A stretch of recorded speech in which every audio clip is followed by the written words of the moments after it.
Mean Lady Ming. We stood as one, looking up at her. Me in the front, Vanetta and Fern at my sides. She was tall and broad-shouldered, where Pa was just tall. As hungry as I was, all I could think was that they made you dance with a boy in the 6th grade. That I would never look right dancing with a boy. And for that, I had Cecile to thank. I spoke first. We're hungry. As usual, my sisters' voices followed on top of mine. Vanetta, what's for supper? Then Fern, hungry, hungry. She rubbed her belly. We made a picture, us looking up at her and her looking down at us. In the animal kingdom, the mother bird brings back all she's gathered for the day and drops it into the open mouths of each bird, squawking to be fed.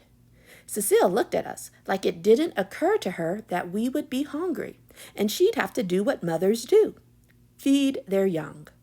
I'm no big ma in the kitchen, but I would have opened a can of beans and fried up some franks. I can bake a chicken and boil potatoes. I would have never let my long-gone daughters travel nearly 3,000 miles without turning on the stove. She said, "What you want from me?" "Supper," I answered. "It's past 8 o'clock. We haven't had real food since breakfast. With Big Ma and Papa," I kept going. That was, I glanced at my wrist, 9 hours and 12 minutes ago. Vanetta next. "Airline food don't count." Fern last. "Surely don't." She was still looking down at us as if we'd thrown a monkey wrench into her quiet Tuesday evening. Then she spoke. "Where's the money your father gave you?" I crossed my arms. There was no way she was getting our money. "That money's for Disneyland," I told her, "to go on all the rides and meet Tinkerbell." This was the first time we heard Cecile laugh, and she laughed like the crazy mother she was turning out to be. "Is Tinkerbell going to feed you?" She was still laughing. We didn't think she was funny.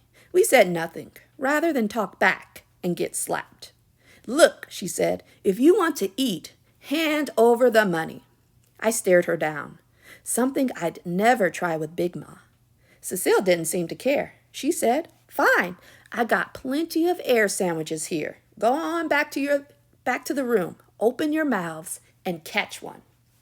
The stare down ended right there. I unlaced my right tennis shoe, wriggled my foot out, and removed the mound of 10s and 20s Pa had given me.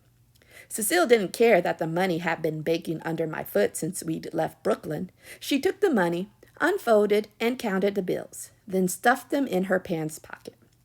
Except for a $10 bill, which she held out to me. "Go round the corner to Ming's. Order a large shrimp lo mein." She counted our heads as if she didn't know how many of us she'd had. 4 egg rolls and a big bottle of Pepsi. Vanetta and Fern squealed for the shrimp and Pepsi, forgetting that this was wrong. Our mother should have cooked real food for us. At the very least, baked a chicken, made franks, and beans. "Fruit punch," I said. "Big Ma don't allow us to have strong drinks." Cecile let out a single whoop of a laugh. Vanetta and Fern were too excited about having takeout to see that our mother was crazy. I said, "We have to call Pa. Let him know we arrived." They chimed in, "Safe and sound. On the ground." Cecile said, "Phone's next to Ming's." "You mean you don't have a phone?" Vanetta asked. Cecile said, "I don't have no one to call, and I don't want no one calling me." Whether Cecile had a phone was not my main worry. "We have to go out after 8 to call Pa and get the food? Aren't you coming with us?" "Ming's is a couple blocks down Magnolia, around the corner." She pointed the direction. "Phone booth's right there." When we were barely out the door, she added, "And tell Ming to give you 4 plates, 4 forks, 4 napkins, and 4 paper cups.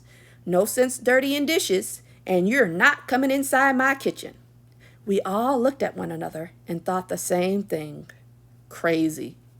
I led the way in the direction Cecile pointed, down the walk, past the slumping palm tree, and made a right turn. Vanetta and Fern, as usual, nipped the heels of my tennis shoes. It wasn't dark at all, but it wasn't high daylight either.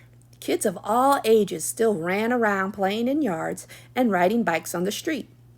I bet kids ran around and played out here all year long, and not only in the summer.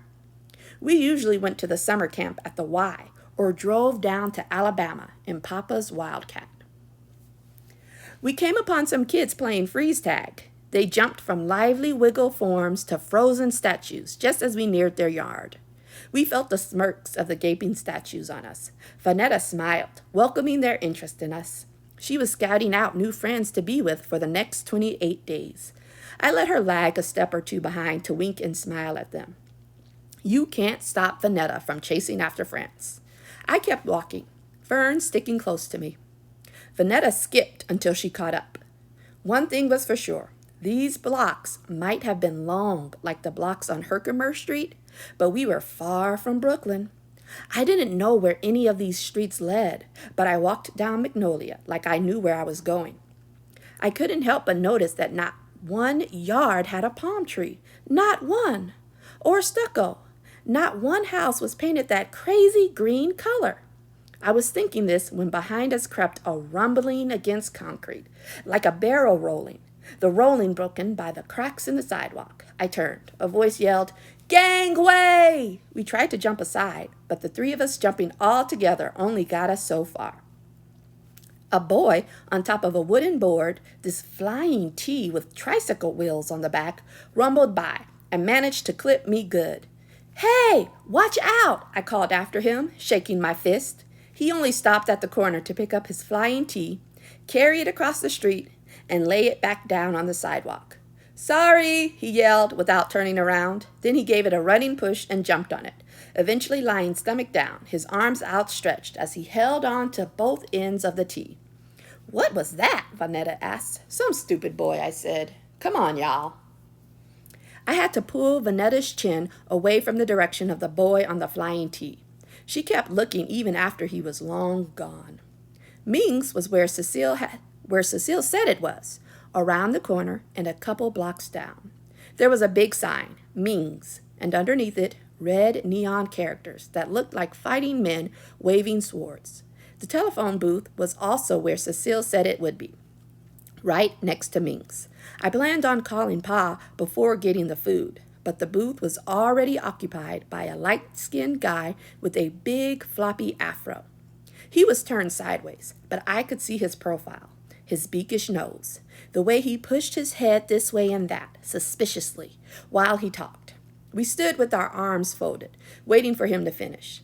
He looked like a fugitive from justice. I could spot one when I saw one. I love a good crime story, especially the FBI crime shows come on late. And I sneak to catch whatever Big Ma falls asleep watching. That's how this guy looked, like he was calling his ma to see if the coast was clear to come home, without the mob or the coppers on his tail. He saw us standing with our arms folded and turned his back to us. I got it. He had a lot of dimes and planned to use each one. We went inside Ming's. We were barely in the restaurant, which wasn't a restaurant, just a counter with a kitchen on the far side and two small tables with benches on our side. The Chinese lady behind the counter said, "No free egg rolls. No more free egg rolls." She waved her hands like, "Shoo, stray cat." I didn't know how to answer. I didn't ask for any free egg rolls, but we were the only ones inside Ming's, and she was staring straight at me. Vanetta said, "We don't want free egg rolls." Fern piped in, "We want shrimp lo mein and Pepsi." Vanetta said, "And 4 plates, 4 forks, 4 napkins, and 4 cups." Fern, "And 4 egg rolls." Vanetta, "All for money, not for free." Finally, I said, "It's takeout, to go." I uncurled the $10 bill to show her. Usually, I am Johnny on the spot, speaking up for my sisters and me, but this time I went blank for no reason I could think of. It was nice to have Vanetta and Fern jump right in. The lady shouted in Chinese to the back of the kitchen. She sounded even meaner than when she'd said, "No free egg rolls." I decided that just like Cecile was crazy, the Chinese lady was mean. Mean Lady Ming. She nodded to us and said, "Okay, sit." We sat down and waited. Mean Lady Ming kept talking. "Everybody poor, everybody hungry. I give free egg roll, feel sorry, then everyone come for free egg roll." She muttered on like Cecile did and looked mean and tired like Big Ma looks on washboard days. While I was sitting with my sisters, I made up my mind about Oakland. There was nothing and no one in all of Oakland to like. I would get on a plane and fly back to New York if Big Ma showed up, wanting her grandbabies. I wouldn't even tell Cecile. Thanks for the visit.